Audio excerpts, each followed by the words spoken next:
On the afternoon of May 29, 1957, the body of 67-year-old director James Whale, fully dressed in a suit and tie, was found floating face down in the pool of his Pacific Palisades estate. James Whale was the director of some of Hollywood's classic horror films, including Frankenstein and The Bride of Frankenstein. In the 1930s, Whale was one of Tinseltown's most respected and highly paid directors. But this Englishman's private life was shrouded in secrecy, and his puzzling death was as eerie as any film he ever made. During the course of the police investigation, lurid details about homosexual escapades in the same swimming pool shocked his Hollywood friends and colleagues. But how did James Whale end up dead? Was it an accident, suicide, or was it murder?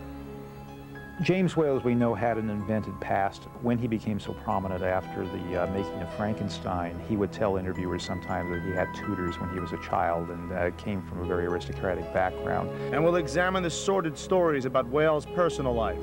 The rumors arose Whale was hosting orgies at his Pacific Palisades home. Finally, we'll sort through the theories surrounding his mysterious death. There had been poolside parties, mainly with hustlers, and that he'd gotten into a row with one and been pushed into the pool by accident, and the whole thing was a cover-up. Rumors beyond suicide circulated, death by homosexual rage of another lover, that kind of thing. I'm A.J. Benza. Join me as we unravel the mystery behind the death of director James Whale. Did he create a monster that destroyed his life?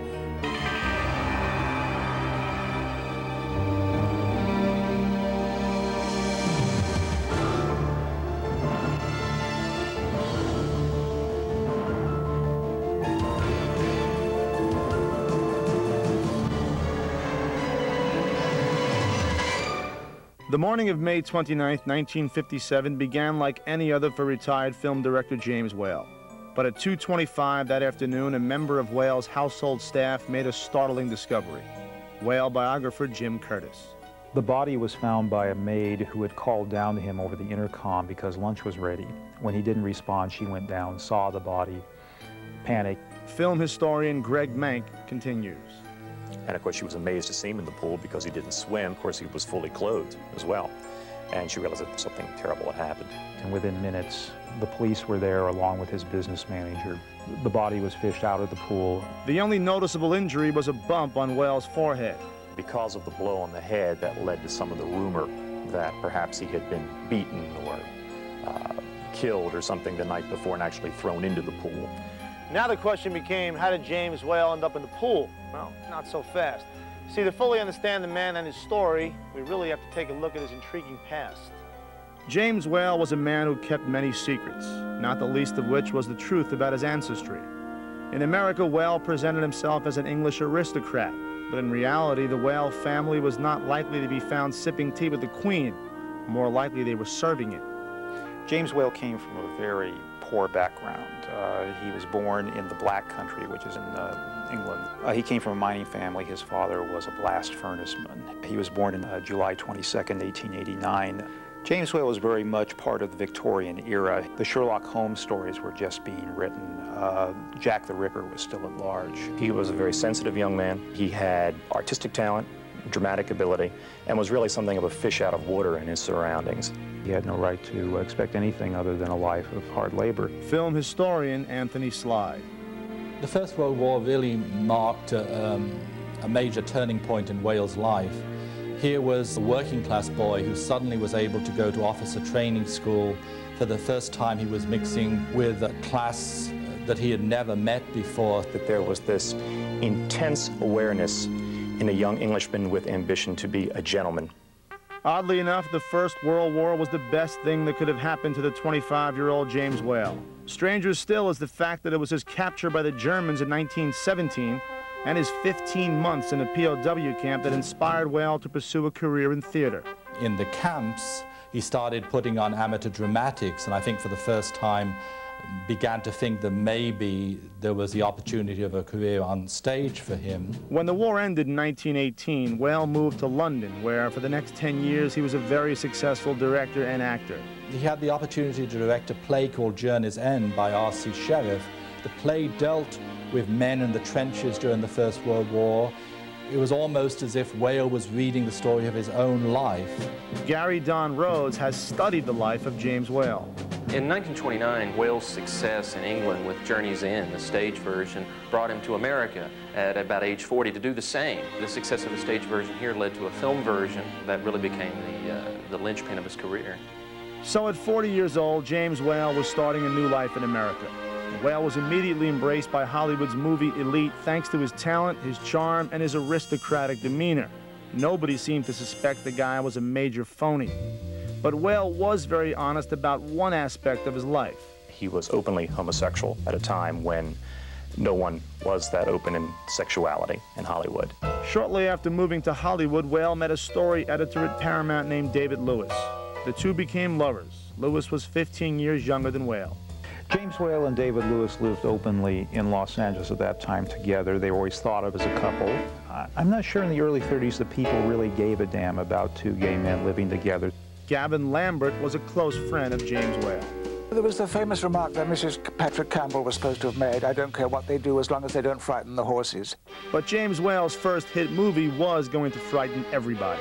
The 1931 horror classic Frankenstein, starring Boris Karloff, would change horror films forever and launch Whale as a big-time Hollywood director. Straight ahead, the brief glory days of James Whale. How did a kindly, self-styled English gentleman end up playing host to poolside orgies? Was it Whale's preoccupation with the dark side that eventually cost him his life?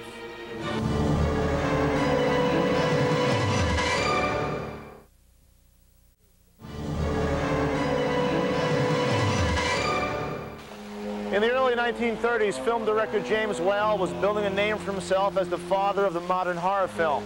Whale, who arrived in Hollywood in 1929 at the age of 40, had also reinvented himself as an English gentleman. Surprisingly, Whale's openly homosexual relationship with his young lover was tolerated at a time when gay still meant happy. You might ask yourself why Hollywood was so accepting. Well, because ticket sales for Whale's first hit film, Frankenstein, went through the roof. And in this town, nothing breeds tolerance like cash flow. Frankenstein opened in New York City on December 4th, 1931, and it was show business history. For Whale, it was an incredible success. Suddenly, overnight, found himself really at the peak of his profession. In 2 weeks' time in Los Angeles, over 120,000 people saw it. Upon its initial release in 1931, Frankenstein was unlike anything audiences had ever seen before. But despite the film's success, the story of a man-made monster created controversy. Morality groups cry out, religious persons cry out. People are saying we shouldn't watch films like Frankenstein. They're simply too horrifying. They're addressing things like man trying to emulate God.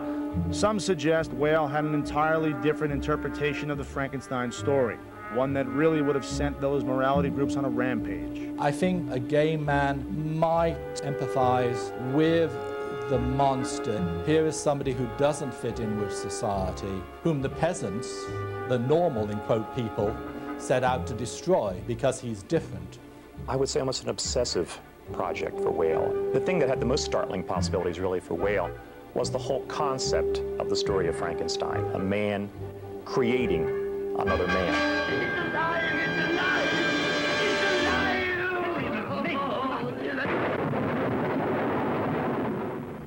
Whale's next monster hit was the sequel to Frankenstein called The Bride of Frankenstein. At first, Whale didn't want to do the film because he was worried that he would be typecast as just a horror film director. But in 1935, he finally relented and made The Bride of Frankenstein. That film, I believe, is really where you see all of his interests come together. So The Bride of Frankenstein really became probably the most personal vision of Whale's career. The Bride of Frankenstein, starring Elsa Lanchester as the bride, was a huge box office hit, even bigger than Frankenstein. Certainly in the period from about 1933 to 1936, Whale was at the height of his power as a director, probably one of the best paid directors in Hollywood. Whale began to enjoy the trappings of success. In 1937, Whale and his companion David Lewis moved into a lavish estate in Pacific Palisades. The two seemed to live a very sort of quiet existence. They didn't seem to go out to Hollywood parties. But Lewis, like Whale, was open about his homosexuality if it came up. If the subject didn't come up, then obviously Lewis wouldn't discuss it. For a while, life was good for James Whale, but that was all about to change. Straight ahead, how did a run-in with the Nazis eventually destroy Whale's film career? And what sent him down the hedonistic path to ruin?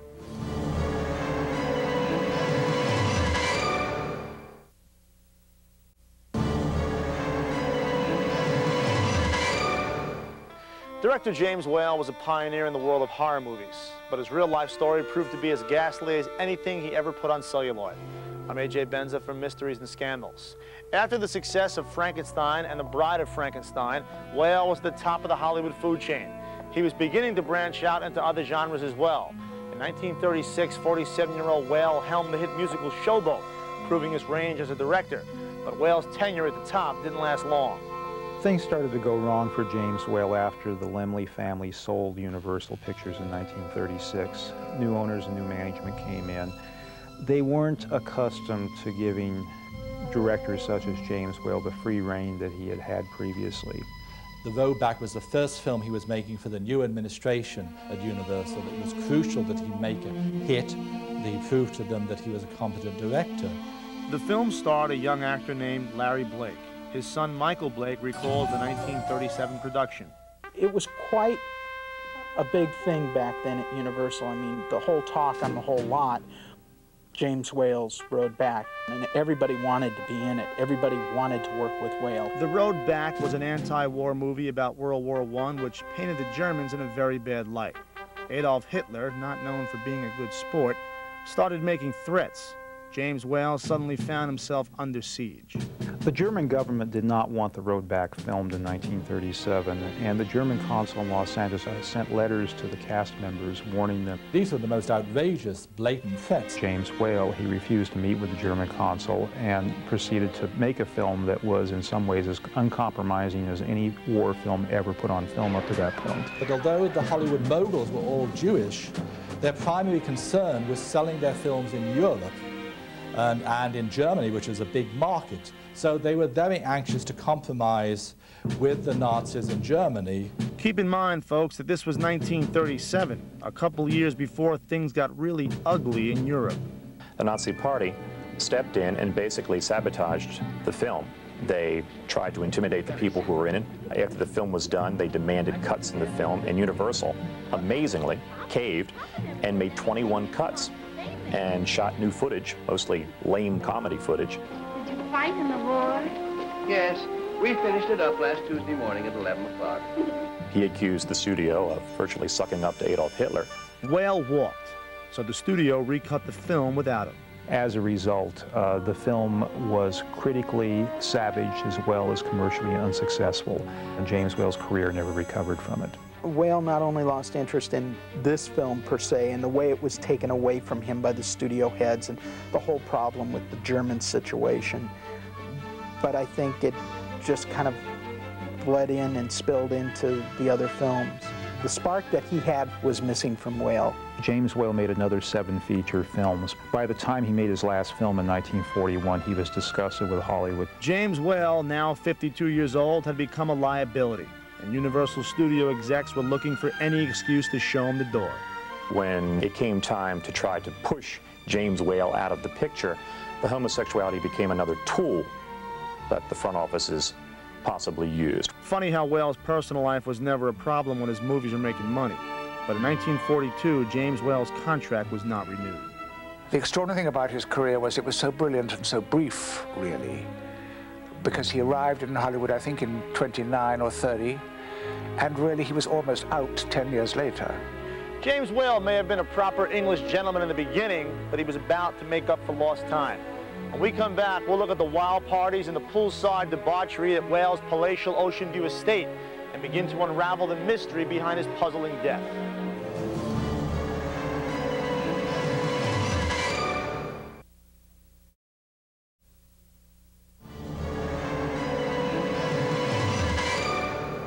By 1942, director James Whale was washed up in Hollywood.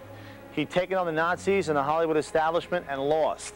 So the 53-year-old settled into a quiet life of leisure in his Pacific Palisades estate with his longtime lover, David Lewis. The problem was that Lewis was now a successful producer. That made Whale even angrier about the loss of his own career. Whale became more and more frustrated with his life, which obviously didn't help his relationship with Lewis. Wales seems to be slowly going to pieces, so he was becoming embittered with the fact that at this stage he was now a forgotten Hollywood director. James Whale got the idea to take an extended tour of Europe and England, and he wanted David to come with him. David said no, he preferred to stay in California. In 1952, 63-year-old Whale headed to Paris alone. Friend and film director Curtis Harrington joined Whale in France. When we were in Paris, he met a young Frenchman. And I didn't like this person because he was low class. And I thought he was just, you know, out for what he could get out of Jimmy. The young Frenchman was named Pierre Fogel. Pierre Fogel would have been about 25, and he brought him back with him from Paris to Pacific Palisades, and that ended, of course, the situation with David Lewis, who very understandably moved out at Pierre's arrival. So after 24 years, Whale and Lewis split up, and the young Frenchman moved in. James found a very clever way to explain away his new companion to his friend Gavin Lambert. James, he decided that he wanted me to know the score, if I hadn't already twigged what it was. He introduced Pierre to me one day as, oh, this is Pierre, my chauffeur. But within months, Whale grew bored with his new chauffeur. He bought Pierre a gas station to keep him busy, and then Whale found a few new hobbies of his own to occupy his lonely days. He became restless, and he became sort of fascinated with a rather sexual fantasy world that he thought about a great deal and became somewhat obsessive about. He put a pool in behind his house for the purpose of entertaining. The fact that James Whale could not swim and hated pools was not a factor. He actually used the pool as a way to attract younger men, and he had men out by the pool. He threw parties. He was the decadent Englishman who was hosting these sort of Babylonian soirees around the pool at night. James Whale was a man who was leading a hedonistic lifestyle and hating it. He had men there at all hours of the day and night swimming. These were nameless, faceless people who would come because there was free drinks and free food. Whale was in serious decline both mentally and physically. In 1956, the 67-year-old Whale suffered the first in a series of strokes. He had a second stroke, and that was much more serious. And he never really got better from it. Now, James was a perfectionist, wanted everything on his own terms. The strokes put an end to Whale's poolside romps and left him profoundly depressed. James Whale got to the point where life was no longer worth living for him. He was ill. He was lonely. And I think he realized that the only thing that really was left for him was a life of severe illness and possibly being institutionalized. On the morning of May 29th, 1957, he plotted, I think, very deliberately to have his nurse take the day off. He put on his most elegant suit. He did it with wit. He took the book, Don't Drink the Water, left it on his bedstand. He wrote a note to his family and friends stating, in effect, that he was being released from the torment that he had known for the last couple of years and not to grieve for him. And then he went out to the shallow end of the pool and threw himself in head first. He struck his forehead on the side of the pool, and when he was found later that morning, he was dead. I think that the blow to the head, the shallow end of the pool would have stunned him, but probably did not knock him unconscious. He then overturned and floated to the top and probably seemed rather mystical, you know, going back up towards the sunlight, perhaps even somewhat like a resurrection.